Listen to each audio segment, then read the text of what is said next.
In this video, you'll learn how to duplicate a campaign in Mailchimp. By following these steps, you will be able to create a copy of an existing campaign, allowing you to easily reuse content and settings for future campaigns. Begin by navigating to the Mailchimp homepage, open your web browser and enter the Mailchimp URL. Once the page loads, you will need to sign in with your account credentials if prompted. After signing in, you will be directed to your Mailchimp dashboard where you can manage your campaigns. Next, locate the campaigns section on the left-hand menu.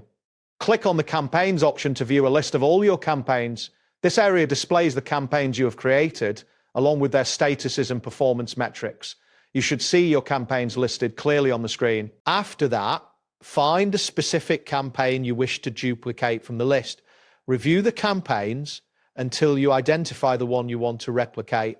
Hover over the desired campaign to reveal additional options. This will help you confirm that you are selecting the correct campaign for duplication. Now, click on the campaign you want to duplicate.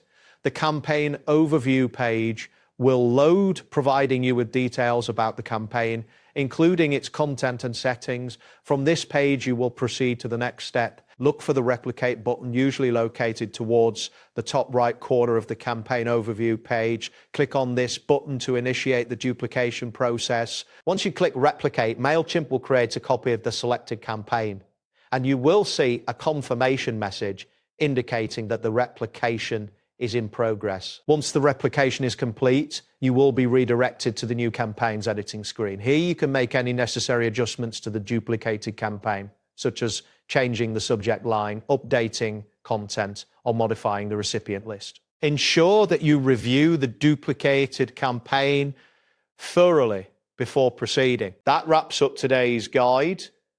Thanks for watching, and catch you in the next tutorial.